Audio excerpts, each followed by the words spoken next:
The city's pulse, a dull throb against the pane, never quite reached your fifth-floor perch. Dust motes danced in the anemic light filtering through your office window, illuminating the tired geometry of a desk piled with forgotten files and the ghost of a coffee stain on a stack of invoices. Your reflection, a map of resignation etched around the eyes, stared back from the glass, a constant companion in this landscape of half-truths and cold leads. Blake, they called you, a name that once carried the weight of a badge, now just a whisper in the echoing chambers of your own making. The air, thick with the scent of stale paper and unfulfilled potential, was your chosen prison, a quiet exile from the clamor of justice you once pursued with a relentless, almost dangerous fervor. A shadow fell across the frosted glass of your door, then a sharp, insistent rap.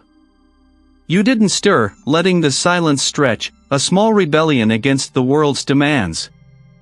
Another rap, firmer this time. You exhaled slowly, the sigh a physical release of weariness, and pushed yourself from the worn leather of your chair. The figure framed in the doorway was an executive, his tailored suit a jarring splash of pristine order in your disheveled space. His jaw was tight, eyes darting, betraying a frantic energy beneath the polished facade. He clutched a sleek, metallic briefcase like a lifeline. "Blake," he inquired, his voice a strained tenor. You nodded, gesturing vaguely towards the client chair, a relic of a more optimistic era. "Have a seat."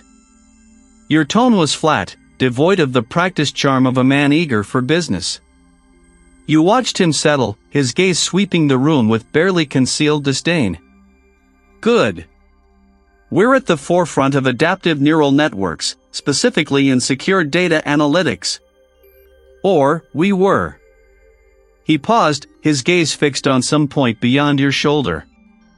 "An algorithm has been stolen. Not just any code. This is the spine of our next-generation security protocols. It's designed to predict and adapt to real-time threat vectors across vast, disparate data streams. Untraceable. Unbreakable. Until now." You leaned back, hands clasped behind your head, feigning indifference. "Corporate espionage. Happens every Tuesday. You want me to find your code, or the guy who walked off with it? You knew the game. Someone paid a lot of money to circumvent a non-disclosure, and you were meant to be the cleaner, the silent retriever." "It's more than that," the executive insisted, his voice gaining a desperate edge. "The theft itself was impossible. Our network, our physical servers, they were breached without a trace. No digital footprint, no forced entry. It was as if the algorithm simply unspooled itself into the ether." He ran a hand through his impeccably styled hair, a gesture of profound stress. "And the lead developer? A woman named Dr. Anya Sharma. She vanished the same night. That caught your attention. Disappearance. That was a different currency. Corporate theft was about money. Vanishing people suggested a higher stakes game." "Vanished," you echoed, your voice now carrying a faint tremor of engagement. "No note? No contact?" "Nothing." Her apartment was pristine. Her car still in the garage. Her phone, disconnected. It's like she ceased to exist. The executive's eyes met yours, pleading. "We believe the algorithm's theft and her disappearance are connected. And we have a single, obscure lead. A communication, intercepted from an untraceable server, mentioned a specific location. A relay point, perhaps. It mentioned a transfer at the border." He paused, reaching into his briefcase. "It points to a remote area. And the only official structure within 100 miles is the border patrol station in the desert." The desert. A fitting backdrop for things that wanted to disappear. Your mind, rusty but still capable, began to turn gears that had long lain dormant. An algorithm designed for adaptive threat prediction vanished without a trace, along with its creator. And a single, cryptic reference to a border transfer. This wasn't a disgruntled employee slipping IP to a competitor. This smelled like something far more organized, far more dangerous. You took the data chip, its cool ceramic surface a tangible anchor to this burgeoning mystery. And what makes you think this isn't just a competitor trying to cut your lunch money? The executive swallowed hard. Because the stolen algorithm, Blake, was designed for a very specific, highly classified government project. Its function was to integrate and analyze intelligence from multiple agencies for preemptive national security threat detection. In the wrong hands, it could cripple our entire infrastructure. And the message, the one that mentioned the border, it wasn't just about a transfer of data. It spoke of a package delivery and an operational pivot in the same breath. My board is terrified. This is about control. And given the sensitive nature of the project, we can't involve official channels without risking panic, or worse, exposing how vulnerable we are. The unspoken plea hung heavy in the air. You were the last resort, the disgraced operative who operated outside the lines, untraceable and expendable. The kind of man who could look under rocks the others couldn't, or wouldn't. Your cynicism warred with a long dormant spark, a flicker of the old fire that had once consumed you. No looking over my shoulder. No second guessing. The executive nodded immediately, relief washing over his strained features. Agreed. Just find it. Find her. Whatever it takes. You picked up your faded leather jacket from the coat rack, the weight of the holster still sewn into its lining a familiar comfort. The desert beckoned, a vast, indifferent canvas awaiting the brushstrokes of a new deception. Hours later, the city lights had receded into a shimmering memory, replaced by the inky blackness of an open highway. The hum of your beat-up sedan was the only sound, a metallic drone against the vast, silent expanse of the Mojave. The air grew thinner, cooler, carrying the dry scent of dust and distant creosote bushes. The journey was a crucible, stripping away the layers of urban grime, leaving only the raw edges of your resolve. You drove, the chip heavy in your pocket, its secret weight a constant reminder of the executive's desperation. Its disappearance was a hole blown through the national defense. It stood, defiant and isolated, a bastion of human order in an indifferent wilderness. The station was a low-slung, reinforced building, ringed by cameras and razor wire, its presence a stark declaration of authority. Stepping out of your car, the desert wind immediately began to toy with your hair, carrying with it the faint scent of diesel and something else, something metallic and faintly acrid, like burnt ozone. A watch commander, a barrel-chested man with eyes that had seen too much sun and too little sleep, looked up from a computer screen as you approached the reception counter. His name tag read Santiago. Can I help you? His voice was rough, an echo of the landscape outside. Blake, you stated, placing a worn private investigator's license on the counter. I'm looking into a missing persons case. Dr. Anya Sharma. And a proprietary algorithm. I was told there might have been activity related to a transfer or package delivery somewhere in this vicinity, possibly involving your station. The watch commander's expression tightened. Dr. Sharma? Haven't heard that name and package delivery? But I have reason to believe its theft is connected to an incident that might have occurred near here, perhaps even through this station, within the last 72 hours. Anything unusual? Any unusual traffic? Any anomalies on your surveillance feeds? You pushed the data chip slightly further across the counter, a silent offer of information, a subtle hint of its importance. The watch commander hesitated, his gaze lingering on the chip. He finally let out a slow breath, his shoulders slumping slightly. Look, I can't talk about classified projects. But There was something strange. 2 nights ago, our long-range motion sensors picked up an anomalous spike. Too far out for a vehicle, too fast for a person. Just a blip, a ghost on the radar, heading north, deep into the restricted zone. And then it was gone. And right after that, our comms went silent for precisely 3 minutes. Complete blackout. We thought it was just a solar flare, desert interference. But now. He looked at the chip, then back at you, a dawning suspicion in his tired eyes. Now, you tell me about a stolen algorithm and a vanished scientist. And suddenly, not diesel, but something more volatile. This wasn't just an algorithm. This was a blueprint for a phantom, and it had been unleashed in the desolate heart of the desert. And you, Blake, were now standing directly in its path. The metallic tang, a phantom whisper on your tongue, still lingered from the previous night, a sour counterpoint to the stale coffee breath in your small, cluttered office.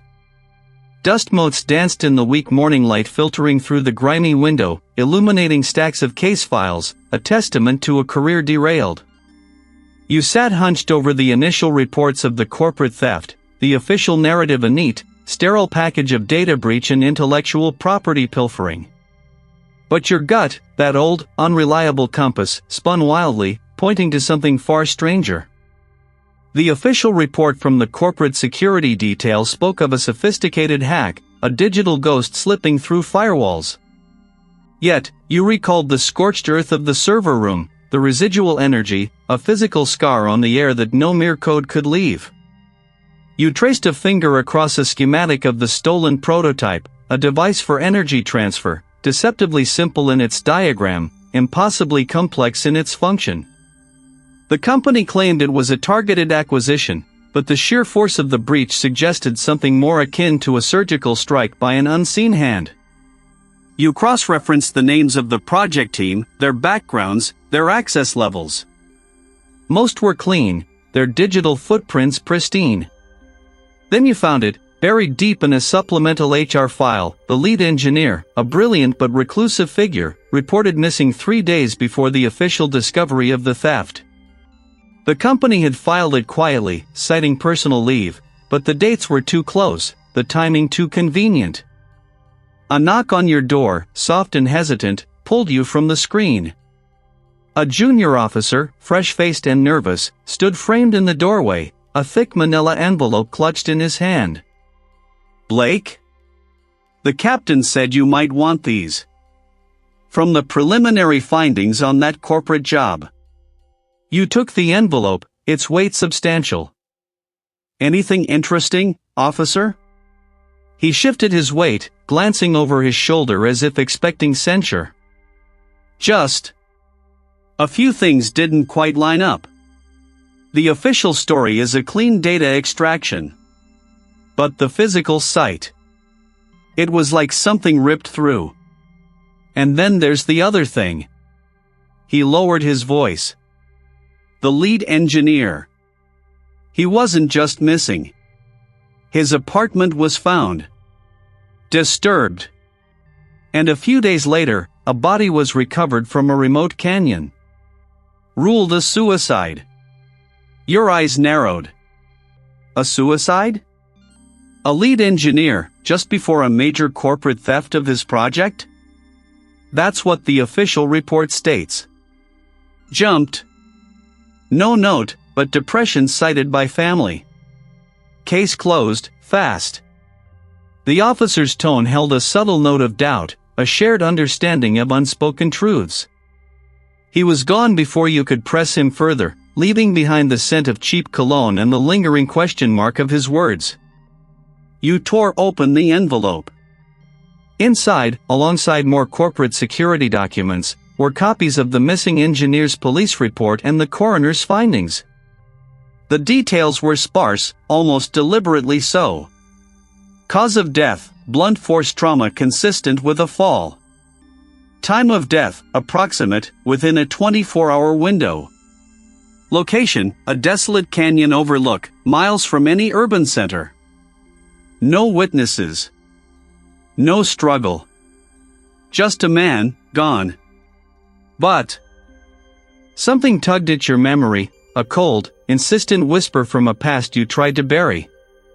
The method. The remote location. The swift closure. You flipped through your own mental Rolodex of unsolved cases, the ones that gnawed at you, the ones that never quite added up. And then it hit you. A case from 8 years ago. A low-level government contractor, working on classified energy research, found dead in a similar remote location, also ruled a suicide. No note. The official line had been burnout, stress. But you remembered the look in the contractor's wife's eyes, the quiet certainty that her husband would never abandon his work, let alone his life. You remembered the faint, almost imperceptible scorch marks on the rock near where his body was found, dismissed as lightning strike residue by the forensics team. You remembered the missing research data, quietly swept under the rug as a security lapse. A pattern, faint but undeniable, began to emerge from the murky depths of your past. The stolen energy tech, the vanished engineer, the convenient suicide. It echoed the vanished contractor, the lost data, the convenient suicide. You pulled up an old digital archive, your fingers flying across the keyboard, searching for the name of the contractor, the case number. The desert. The vast, empty expanse where secrets could be buried under miles of sand and rock. Why had that specific location been mentioned in the old report? Had the contractor been heading there? Or was it merely a geographical marker for the nearest official presence? This wasn't just corporate espionage anymore. This was a sophisticated, long-running operation, meticulously covering its tracks, leaving a trail of convenient suicides in its wake. The digital archive bloomed across your screen, a stark, anachronistic glow against the pre-dawn gloom of your office. Your fingers, once swift and sure over police databases, now danced with a different kind of precision, sifting through the detritus of forgotten cases.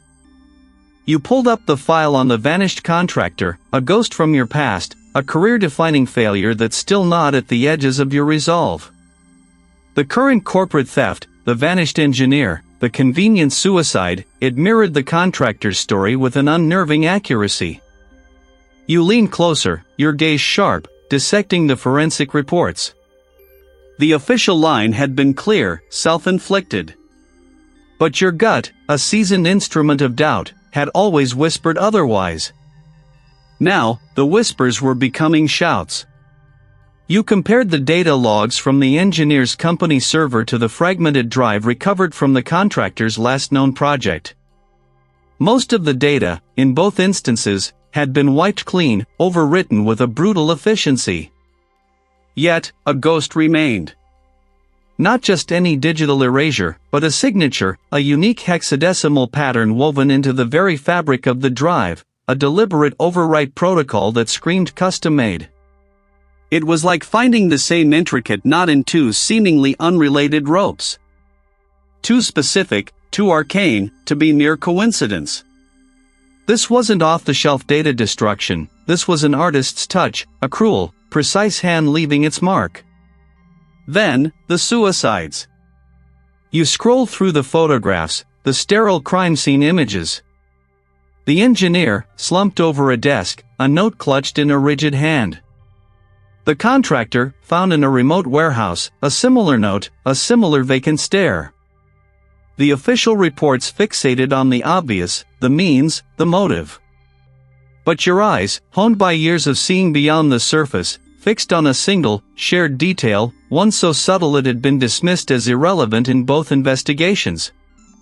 Beside each victim, barely visible in the periphery of a wide shot, lay an antique silver dollar, its eagle worn smooth by time, a silent witness to their final moments.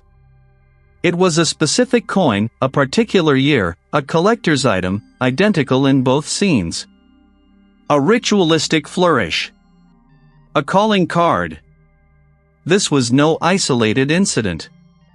No string of unfortunate coincidences. This was a pattern, a meticulously executed sequence, an invisible thread weaving through the fabric of your city's underbelly, stretching back years. The stolen energy tech, the vanished engineer, the convenient suicide, the antique silver dollar, the ghost data signature, they were all facets of the same meticulously crafted lie. The revelation hit you like a physical blow, stripping away the cynicism, replacing it with a burning, focused anger. You were no longer chasing a corporate thief, you were hunting a phantom, a manipulator whose reach extended further than you could have imagined. This wasn't just a complex web, it was a vast, predatory net. Your gaze fell on a recovered manifest fragment from the engineer's stolen tech, an encrypted partial destination code that, when decrypted with a specialized program, pointed to a transit hub far to the south. A place where goods and secrets often vanished into the arid expanse. The name resonated, a discordant echo from the contractor's file, an unconfirmed tip, dismissed then, about a large shipment of unlisted components crossing that very border, just weeks before the contractor's disappearance. The office lights flickered as the power grid adjusted to the rising sun. You grabbed your worn leather jacket, the weight of the past and the urgency of the present propelling you forward. The drive was long, the landscape transforming from urban sprawl to the stark, unforgiving beauty of the desert. The highway stretched before you, a ribbon of asphalt unspooling into an infinity of sand and rock. The air grew thin, hot, and dry, each breath a gritty reminder of the distances you were crossing, the lines you were blurring. Dust devils danced in the distance, mirroring the unease churning within you. You parked your beat-up sedan, the engine ticking softly as it cooled. The sun beat down, a relentless hammer. Inside, the station was a hive of quiet, focused activity. You approached the counter, where a burly, hawk-nosed supervisor, his uniform crisp despite the heat, was poring over a stack of forms. His eyes, the color of desert stone, flicked up as you approached, assessing. "Can I help you, civilian?" he asked, his voice gravelly, laced with the weariness of endless vigilance. "Blake," you stated, pushing your former agency badge, now tarnished and expired, across the counter. "Private investigator. I'm looking for records from about 8 months ago. Specifically, a cargo manifest, or any vehicle logs associated with a shell company named Desert Bloom Logistics and a particular type of heavy-duty transport. I have a partial VIN." You slid a crumpled piece of paper with the hexadecimal ghost pattern and a partial alphanumeric string across the counter. It might have been registered under an alias. Flagged as miscellaneous industrial components. The supervisor picked up the badge, his thumb rubbing over the defunct insignia. He knew the type. A former lawman, a ghost in his own right. 8 months? That's a deep dive, Blake. We get a lot of trucks through here. And miscellaneous industrial components is a pretty broad category. I know, you replied, your voice low, steady. But this isn't just any shipment. This could be connected to something far bigger. He paused, a long moment stretching between you, the hum of the station's computers the only sound. He turned, gesturing for you to follow him towards a bank of old, humming servers, a flicker of concern now visible in his desert-worn eyes. I remember a few things that didn't quite sit right, back then. A specific type of cargo, unusually heavy, marked as mining equipment, but the paperwork was too clean, almost too perfect, and the driver. He had a silver dollar, old and worn, that he kept turning over in his hand while he waited. Said it was his good luck charm. Your breath hitched. The silver dollar. The supervisor's words, a casual recollection, cemented the terrifying, undeniable truth. Sign of forced entry, yet the window, overlooking a narrow alley, was slightly ajar, a faint whisper of a breeze stirring the thin curtains. As you stood there, the scent of stale disinfectant clinging to the air, a memory stirred, cold and sharp. Years ago, when you still wore the badge, there had been another case. A brilliant cryptographer, a government contractor, found dead in a similar fashion. Officially, a heart attack. Unofficially, you'd always harbored doubts. His research, too, had involved advanced identity verification protocols, a system for secure digital passports. And like Thorne, his work had vanished. The modus operandi, the type of target, the convenient suicide, it was too similar to be coincidence. A pattern was emerging, an invisible thread weaving through the fabric of your past and present.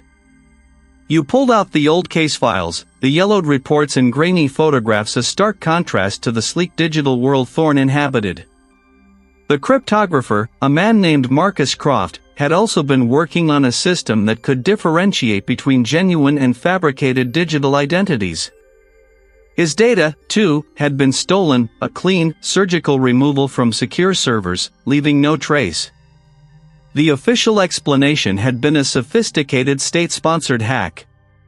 But you remembered the feeling in your gut, the nagging sense that something was off, that the how was less important than the why. Now, looking at Thorne's case, the pieces began to click into place. With the silver dollar felt heavy, a cold promise in your palm. The supervisor's unwitting confession, a loose thread pulled from a tapestry of lies, now vibrated with dire significance. No longer merely a hunch, the invisible tether connecting disparate deaths and thefts now hummed with a tangible, terrifying truth. You had found your first undeniable lead, a glint of metal in a cavern of shadows, and the weight of it pressed down, urging you onward. The city's concrete veins pulsed beneath your worn soles, leading you away from the sterile offices and into its forgotten arteries. You sought not the light of official channels, but the deep, fractured glow of the digital underworld. There was only one who could possibly decipher the silent language of that coin, one whose existence you had always kept as a desperate, last resort. You navigated a labyrinth of back alleys, the air thick with the scent of damp refuse and forgotten dreams, until a grimy, unmarked door, nestled between a defunct print shop and a boarded-up diner, beckoned. After a pregnant pause, a metallic click, then a sliver of light illuminating a wary eye. The door opened to reveal the data ghost, a figure shrouded in the perpetual twilight of their own making. They were not a friend, not an ally in the traditional sense, but a necessary evil, a keeper of digital secrets. Blake, a voice, raspy as a circuit board shorting, grated the air. Not a question, but an acknowledgement, tinged with a weariness that suggested your arrival was an expected disturbance. You stepped into a space that hummed with quiet power. Racks of servers glowed like alien eyes in the dimness, their fans a constant, low drone. Wires snaked across the floor like digital vines, connecting an array of screens displaying scrolling code, shifting topologies, and encrypted feeds. The air tasted of ozone and stale coffee. "I need you to look at something," you stated, your voice tight, cutting through the electronic symphony. You pulled the silver dollar from your pocket, its polished surface catching the faint monitor light. You extended it, the coin a mute offering. The data ghost's eyes, sharp and intelligent, narrowed as they took the coin. They turned it over, their fingers, nimble from years of keyboard mastery, tracing the intricate design. "This isn't just a coin, is it?" they murmured, their gaze flicking to you, a question unspoken but profoundly felt.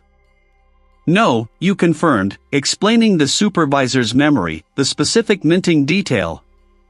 "It's connected to corporate espionage, to murders. It's a key, or a marker." A slow smile, devoid of humor, spread across the data ghost's lips. "A key? Indeed. A very old key to a very new lock." They rose, moving with an almost predatory grace to a dedicated workstation, its screen a canvas of intricate, geometric patterns. They placed the coin on a specialized scanner, its light bathing the silver in an ethereal glow. The screen flickered, then resolved into a complex array of encrypted data streams. "This isn't public domain, Blake," the data ghost said, their voice hushed with reverence and a touch of fear. "This coin. It's a proof of passage. They operate outside conventional networks, using a proprietary encryption so advanced it makes military-grade look like child's play. Their members are untraceable, their motives opaque. This was far larger, far more dangerous than mere corporate theft. How do you know this? The data ghost paused, their gaze distant, fixed on a shimmering data stream. A ghost of my past. A contact, long since gone silent, once spoke of them. A whisper in the dark web, a legend among those who dwell in the digital abyss. The coin. This node, Blake, is active. It's a relay point, a data conduit specifically configured for conclave traffic initiated by a token like this. And its last known stable routing point, its geographical footprint, is unusual. Highly unusual. Their fingers zoomed in, pulling up a satellite image overlaid with network schematics. It's routing through a remote server farm. A discrete operation, deep in the desolate expanse near the border patrol station in the desert. The words struck you with the force of a physical blow. The desert. A place of vast emptiness, ideal for hiding secrets. No one would expect something so sophisticated to operate from such a desolate place, you mused, your mind already racing, connecting the dots. Precisely, the data ghost agreed, their voice a low hum. It's a blind spot, a place where the lines blur between jurisdiction and lawlessness. This node, Blake, it's not just a server. It's a gateway. Access it, and you're inside the conclave's inner sanctum. But be warned, their eyes met yours, holding a depth of warning, they are invisible for a reason. They do not tolerate intrusion. What you're asking for is not just information, it's an act of war. The weight of the silver dollar, now revealed as a symbol of such immense, hidden power, pressed into your memory. The invisible thread was not just a thread, it was a wire, taut and humming with deadly current. You had found your lead, and it was leading you straight into the heart of an unseen tempest. Inside, the sterile hum of electronics felt like a fragile shield against the vast, indifferent expanse. The silver dollar, a cold disk of history, still resonated in your palm, its weight now a heavy premonition, a physical manifestation of the invisible current you felt. The conclave. The word itself, once a whisper in the shadows, now roared in your mind, demanding definition. You stood beside the technician, a gaunt figure whose face was perpetually illuminated by the glow of multiple screens. His fingers danced across keyboards, a symphony of clicks and taps that spoke of relentless pursuit. He had been a contact from your past, a ghost in the machine world, owing you a debt that was finally being called. His eyes, magnified by thick lenses, flickered between data streams, his brow furrowed in concentration. This symbol, he murmured, pointing to a stylized eagle etched into the silver dollar, it's not unique to the coin. I've found it, or variations of it, in some very interesting places. A map of the continent bloomed on the largest monitor, a spiderweb of glowing nodes connecting cities, ports, and even seemingly desolate stretches of land. Each node pulsed with a faint, rhythmic light. These are all known points of interest, the technician explained, his voice low, places where the stolen tech has surfaced, or where the victims were last seen. But look closer. He zoomed in, revealing smaller, fainter nodes branching off the main ones. These secondary points, they correlate with shell corporations, offshore accounts, and lobbying firms. It's a mark of rank. The technician nodded slowly, his gaze fixed on the screen. Precisely. The symbol on your coin, Blake, it's a high-level identifier. We're talking about an inner circle. The conclave isn't a single entity with one visible head. It's a hydra. Each head operates independently, yet they're all connected by this underlying network. He pulled up a new display, a complex organizational chart, but instead of names, it displayed roles and functions. At the lowest tier, you have the enforcers, the muscle. They handle the dirty work, the intimidation, the disappearances. Then there are the acquisition specialists, the ones who steal the blueprints, the prototypes, the data. Above them, the financiers, laundering the profits, funding the operations through legitimate channels. Your eyes traced the lines upwards, a sickening ascent. And at the top? The orchestrators, the technician breathed, his voice barely audible. The ones who pull the strings. They operate across multiple sectors: defense, energy, technology, even infrastructure development. Their reach. It's staggering. They don't just steal technology, they control its flow. They don't just assassinate individuals, they destabilize entire markets. The murders you stumbled upon, Blake, they weren't isolated incidents. They were surgical strikes, clearing the path for a much larger objective. He highlighted a cluster of nodes on the map, centered around several major data centers and strategic ports. The high-tech theft, the quantum computing prototypes, the secure communication algorithms, it's all funneling towards a central objective: absolute informational dominance.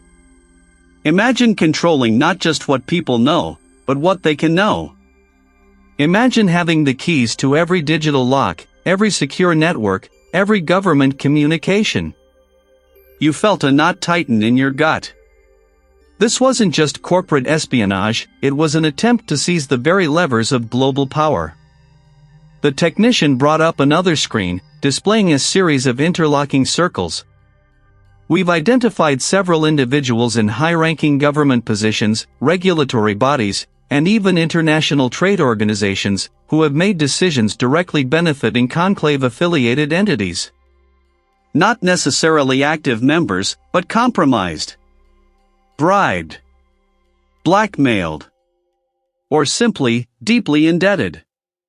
They act as unwitting, or perhaps unwilling, conduits for the Conclave's agenda. He paused, a grim expression on his face. The silver dollar in your hand, Blake, it's more than a symbol. It's a key. It suggests you've either crossed paths with someone very important to them, or they've deliberately left it for you. A challenge, perhaps. Or a warning. The desert wind howled outside, a lonely, desolate sound. You had been hunting a phantom, but now the phantom had a face, a structure, and a terrifyingly clear objective. The weight of the silver dollar in your pocket felt like a brand, marking you as a target, drawing you deeper into a war you hadn't even known existed until now. The horizon wasn't just terrifying, it was collapsing around you. The revelation of the Conclave's true nature, a sprawling, parasitic network, still resonates in the marrow of your bones, a chilling echo. Your fingers, raw from the tension, tighten around the satchel at your side, its worn leather a fragile skin over the devastating intelligence it now contains. You need to move. Your hand, steady despite the tremor in your chest, retrieves your burner phone. The line goes dead, cycling to voicemail, a mechanical voice offering no comfort, only absence. You try again, then a third time. A knot cinches tighter in your stomach. This isn't like the informant. Not after the last hushed call, the urgency in their voice, the fear clinging to their words like desert dust. You scroll, finding the number for the officer who had offered quiet, unofficial assistance, a beacon in the bureaucracy. The name a warning. You shouldn't have called. The informant, you press, your voice a rasp against the dry air. I can't reach them.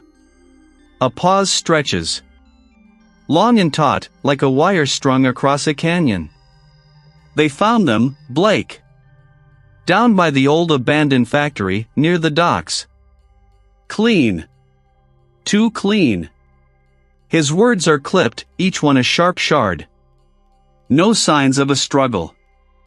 Just gone. The air leaves your lungs in a ragged gasp. Gone. The word hangs, heavy and final. A surgical strike. Left a message, clear as day. A message. They knew. They always knew. You move, a blur of motion, out of the sterile station and into the biting desert night. The truck roars to life, its engine a guttural growl that mirrors the fury coiling in your gut. The speedometer needle climbs, pushing past limits, blurring the scrub brush and the distant, jagged mountains into an indistinct smear. Your mind is a tempest of calculations, of what was lost, what remains, who else might be compromised. Hours later, the harsh city lights begin to bleed across the horizon, a sickly yellow stain against the pre-dawn sky. You pull your beat-up pickup into the alley behind your office building, the familiar brick facade a deceptive mask of normalcy. The air here is thick with the smell of damp concrete and something else. Something metallic, acrid. The lock on the alley door hangs broken, its internal mechanism splayed like a shattered tooth. You push the door open. Inside, your small, cluttered office is a scene of methodical devastation. Not a chaotic ransacking, but an intelligent, precise dismantling. Every drawer is pulled out, its contents spilled across the floor like discarded bones. The filing cabinet yawns open, empty. Your desktop computer tower lies on its side, cracked open, its hard drive conspicuously absent. The monitor is smashed, a spiderweb of fractured glass. They weren't looking for money or valuables. They were looking for information. And they found it. You walk through the wreckage, your boots crunching on shattered ceramic from a broken mug, on scattered papers, on the detritus of your life. The weight of the setback presses down, a leaden cloak. Your base of operations, obliterated. The evidence, stolen. Then, you see it. On your desk, amidst the shards of glass and the scattered pens, a single, pristine white feather rests. Not a common pigeon feather, but an exotic plume, iridescent, almost pearlescent in the dim light filtering through the alley window. It's a detail so out of place, so deliberate, it screams. Your mind flashes back to a hushed conversation with the former handler, weeks ago, a casual mention of a high-level operative, a man of refined tastes, who kept exotic birds. The handler had described him as a collector of rare beauty, with a particular fondness for avian specimens. This isn't just a raid. This is a calling card. A signature. This feather wasn't left by some low-level thug. It was left by someone intimately familiar with your methods, your weaknesses, perhaps even your contacts. Someone who knew the handler, who knew the handler's associates, who knew the secrets whispered in confidence. The betrayal runs deeper than you could have imagined. This isn't just the conclave, this is a serpent coiled within your own trusted circle. The question of who you can trust now screams its answer: no one. You are alone. And the game, Blake, just escalated beyond your wildest fears. They knew. Not just of you, but about you, anticipating your every turn. A predator's patience. The desert wind, a parched breath, rattles the corrugated metal of the station, carrying the scent of dust and distant mesquite. Your fingers trace the worn surface of the desk, the faint indentations left by countless hands. A map of the region, faded and creased, lies beneath your gaze. Each highway, each dirt track, a potential escape route, or, perhaps, a path to oblivion. The chill that settles in your gut isn't fear, but the cold clarity of a cornered animal. Vengeance, a sharp, unyielding blade, begins to hone itself against the whetstone of injustice. You pull out the burner phone, a cheap plastic rectangle, its battery indicator a single, defiant bar. The numbers you punch are old, almost forgotten, a relic from a life you thought you'd left behind. A single ring, then another, each reverberation a pulse against the vast quiet. On the fourth, a voice, gravelly and tired, answers. You're a ghost, Blake. Why now? The old operator's voice crackles, a lifeline across miles of interference. They're not ghosts. They're real, you tell him, your voice a low rasp. And they're moving. The Keystone Protocol. It's active. Or it's about to be. A beat of static. The digital key? The one that unlocks everything? His tone shifts, a sudden sharpness cutting through the fatigue. That's above my pay grade, Blake. Way above. Not anymore. It all points to a single point of convergence. A full-spectrum takeover. Convergence point, the old operator murmurs, more to himself than to you. There were rumors of a final assembly. A demonstration for there. A desolate spot. An old, abandoned factory, far from prying eyes. Not even on most current maps. Used to be a textile mill, years ago, before it was bought out by a shell corp linked to the political advisor. The political advisor. The puppet master. Your mind races, connecting the dots. The anonymous tip about the textile mill, dismissed as a dead end months ago, now ignites with purpose. It had been tucked away in the deepest corners of your case files, a footnote among hundreds of red herrings. Before dawn. It's their grand unveiling. The ultimate consolidation of power. The advisor himself is expected to be present, along with a few others of his inner circle. They're calling it the dawning dot. The phone clicks, the line going dead. The old operator, true to his nature, offers no goodbyes, just information. He knew the risk he took, just as you know the magnitude of what lies ahead. An abandoned factory. Tonight. The conclave's core, exposed, if only for a fleeting moment. This is your window. You rise, moving with a sudden, coiled energy. Your worn satchel lies on the floor, a repository of your remaining resources, a few spare magazines for your handgun, a lockpicking set, a handful of burner phones, and a small, encrypted drive containing everything you've gathered on the conclave, the names, the dates, the illicit transactions. The evidence. You pull out a fresh map, unrolling it across the desk.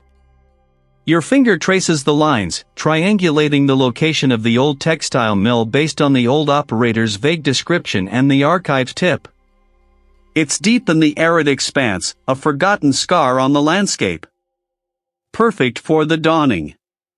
The plan begins to crystallize, audacious and desperate. You won't just observe, you will infiltrate. You won't just gather more evidence, you will deliver it. You will crash the dawning. It's a suicide mission, you know it in your bones, a headlong charge into the viper's nest. But the thought doesn't deter you. It sharpens your resolve. What little reputation you have left, what little hope for justice, hinges on this. You begin to prepare.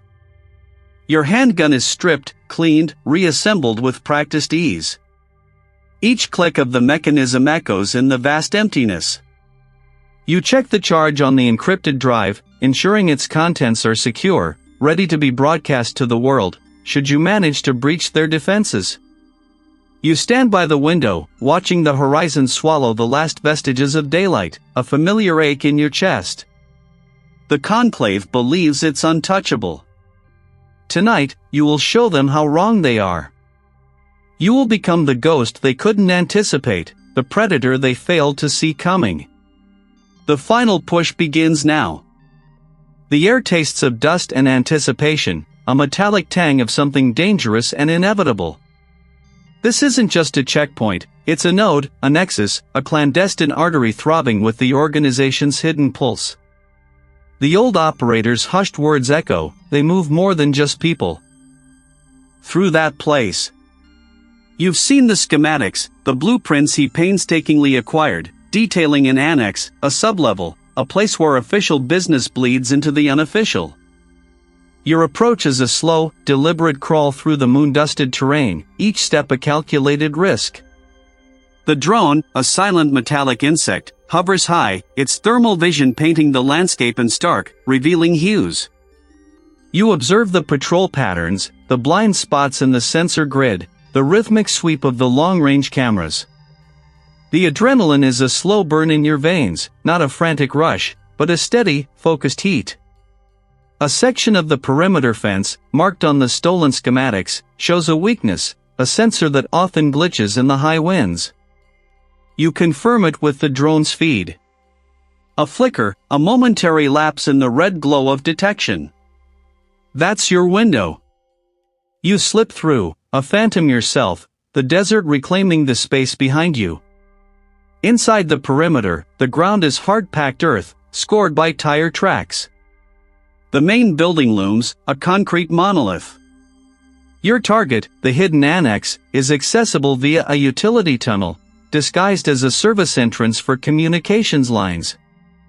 You wait, a statue of patience, until his circuit takes him out of sight. The utility hatch is heavy, rusted, but yields to the specialized tools in your kit. Below, the air is stale, thick with the scent of ozone and dust. The tunnel stretches, a narrow conduit of concrete and exposed wiring. The hum of unseen machinery grows louder, a low thrumming that vibrates through the soles of your boots. The tunnel opens into a larger, sub-level chamber. This is it. The heart of the operation. The room is a stark contrast to the utilitarian tunnel. Gleaming server racks line one wall, their indicator lights blinking a frantic, silent language. A massive holographic display dominates the center, projecting intricate schematics and data streams, shifting with bewildering speed. One, a woman with sharp, angular features, gestures emphatically. The other, a man, watches the data flow, his expression unreadable. But it's the third figure that stills your breath, a sudden, icy grip on your resolve. He stands slightly apart, observing, a quiet authority radiating from him. His profile is unmistakable, etched into countless news reports and public addresses. He is the political operative, the architect of policy, the face of the very institutions you once swore to protect. The corruption reaches higher, deeper, than even you had dared to imagine. The event, as you watch, a critical operation unfolds. The woman agent initiates a data transfer, her fingers dancing across a secure console.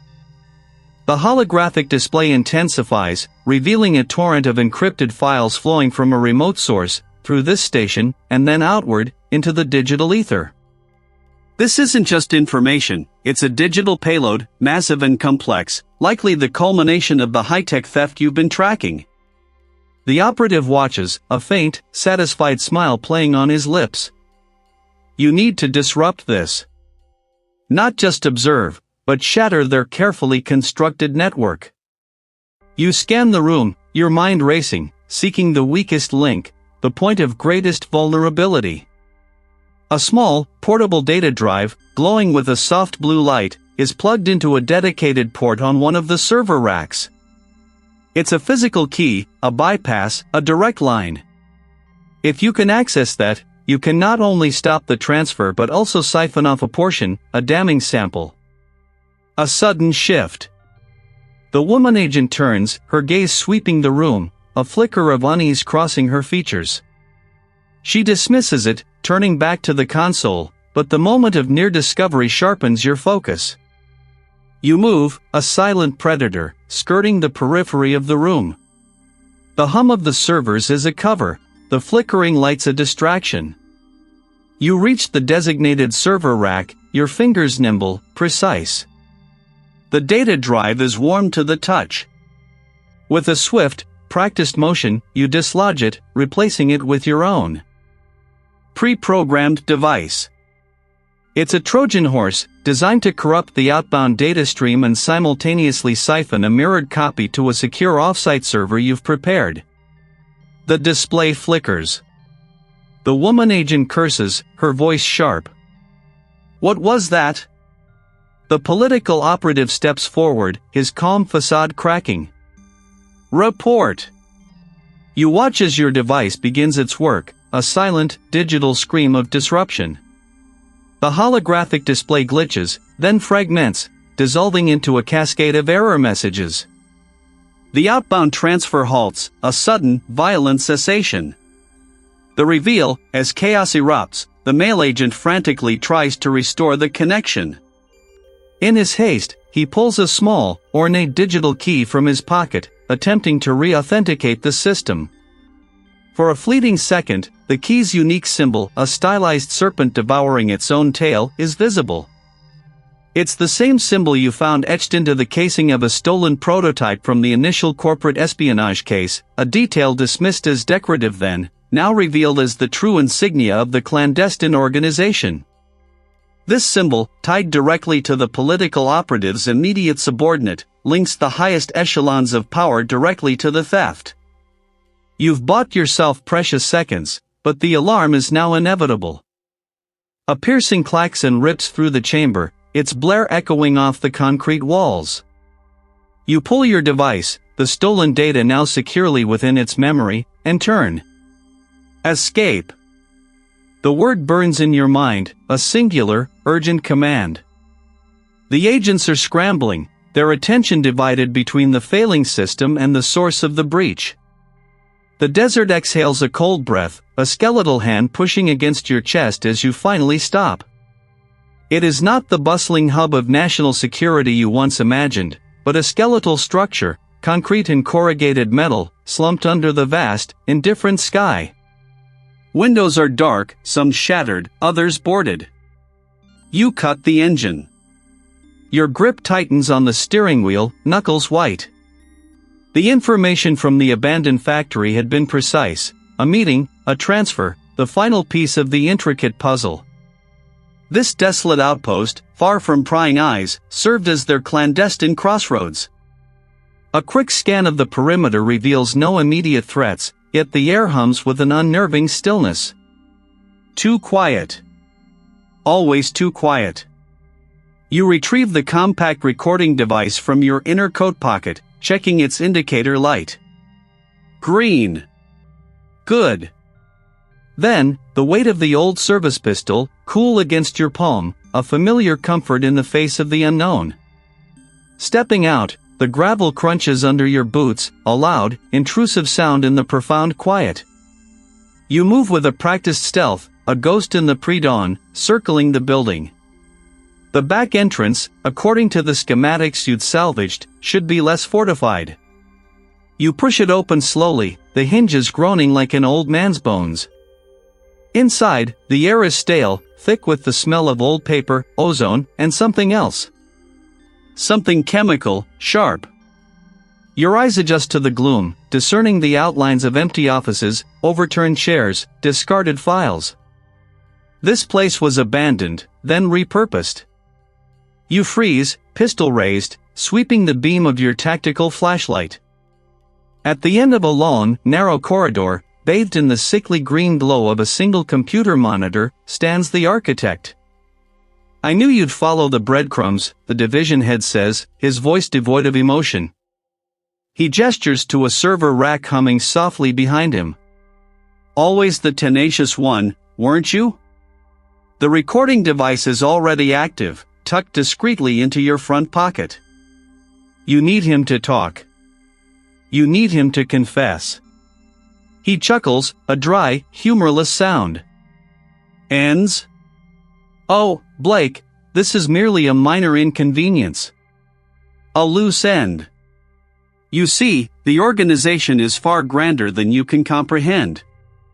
We are the true custodians of order, operating beyond the petty laws of men. He sweeps a hand towards the monitor, where lines of code scroll rapidly. This, for instance, is the final data transfer. Not just corporate espionage, but a complete financial coup. You're collapsing the system, you accuse, the words catching in your throat. Rebuilding it, he corrects, a glint in his eye. From the ground up. With us at the helm. And you, my dear Blake, are standing in the way of progress. A sudden flicker in the periphery catches your attention. You instinctively pivot, firing a shot that ricochets off the concrete wall with a deafening crackling and quick, lunges from the side, a heavy wrench arcing towards your head. You duck, the metal whistling past your ear, and retaliate with a clumsy swing of your pistol. It connects with a sickening thud against the assailant's ribs. He grunts, staggering back. "Get him," the division head barks, his calm facade finally cracking. Another figure emerges, blocking your escape back down the corridor. 2 against 1. You're outmatched, but not outmaneuvered. The close quarters of the station are a maze of sharp angles and blind spots. You fire another shot, forcing the first assailant to duck behind a stack of dusty filing cabinets. Your gaze darts to the glowing monitor, the cascading data. That's the proof. That's the irrefutable evidence. The division head is retreating further into the server room, his eyes fixed on the screen, his fingers dancing across the keyboard. He's trying to finalize the transfer. You charge, a desperate gamble. The second assailant grabs at you, but you twist free, using your momentum to shove him into a wall of technical equipment. Sparks fly as connections are ripped loose. You don't stop, barreling towards the server rack, towards the division head. He sees you coming, his face a mask of fury. He snatches a heavy, metallic object, a data drive, perhaps, from a console and hurls it at you. You bat it away with your free hand, the impact stinging. He tries to escape through a back door, but you are faster, throwing yourself forward, tackling him to the ground. The impact is jarring, knocking the wind from your lungs. You grapple, a desperate, silent struggle on the grimy floor. His grip is surprisingly strong, fueled by a fanaticism you hadn't anticipated. You feel a sharp, sudden pain as his elbow connects with your jaw. Stars explode behind your eyes, but you hold on, your fingers scrabbling for anything, for the proof. His hand is reaching for a small, metallic flash drive plugged into a portable terminal connected to the server. The last piece. The transfer progress bar on the monitor is at 98%. You twist, a surge of adrenaline pushing through the pain, and slam your elbow into his wrist. The flash drive dislodges, skittering across the floor. He lets out a frustrated snarl, momentarily distracted. That's all you need. You scramble, reaching, your fingers closing around the cold metal of the flash drive just as the first assailant, recovered, tackles you from behind. The world spins, a kaleidoscope of dust and pain. You cling to the drive, your only thought to secure it, to keep it safe. The final, irrefutable proof. You have it. Now, you just need to survive. The heavy wrench arcs towards you, a dull glint in the weak, flickering light.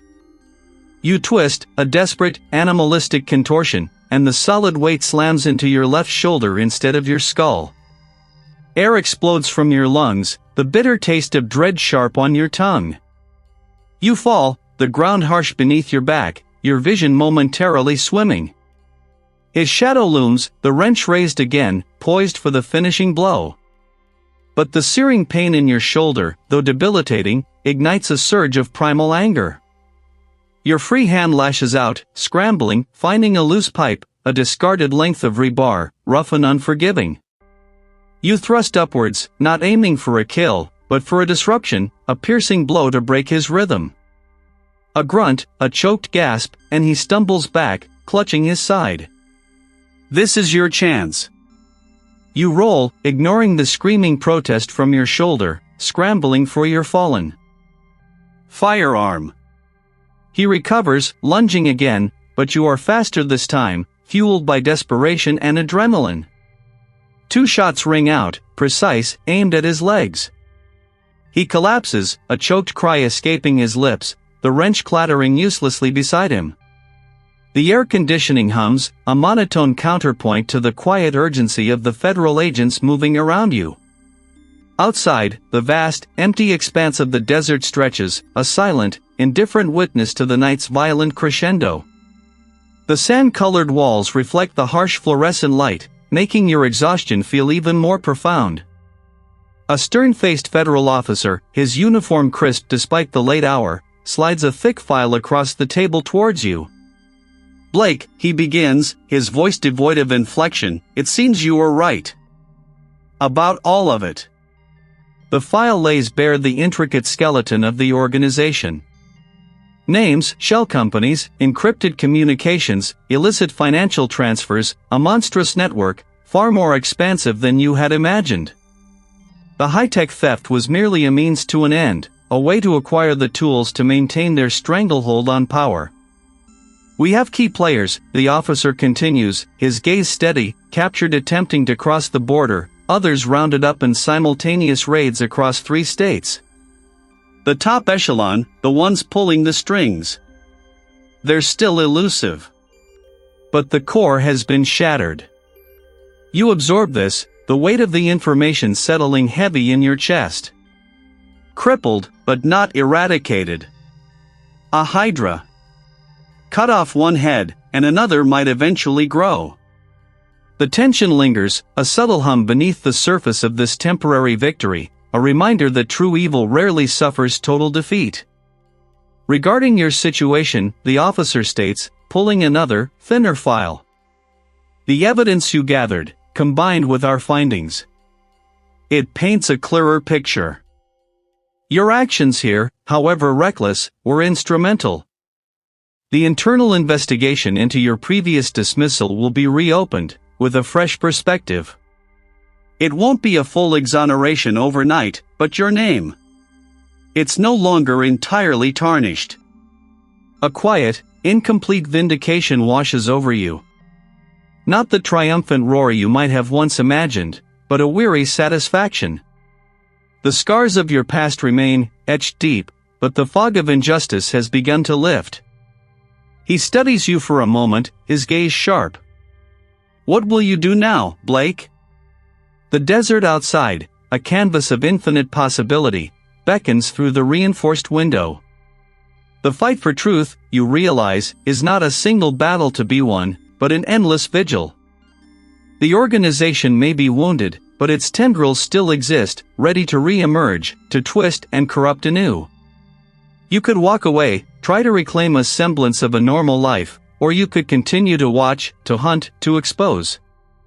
Your eyes drift to the thick files still on the table, the evidence of a deep, pervasive evil. The memory of the victims, the betrayals, the lives ruined, it burns. He doesn't press further. He knows. He understands that some battles, once engaged, become a part of you, a purpose that transcends personal comfort. You push yourself up from the hard chair, your shoulder throbbing, your body aching, but your resolve clear. The immediate future holds paperwork, debriefings, perhaps even some legal wrangling. It is not an easy path, nor one free of danger, but it is your path. The game isn't over. It has simply changed.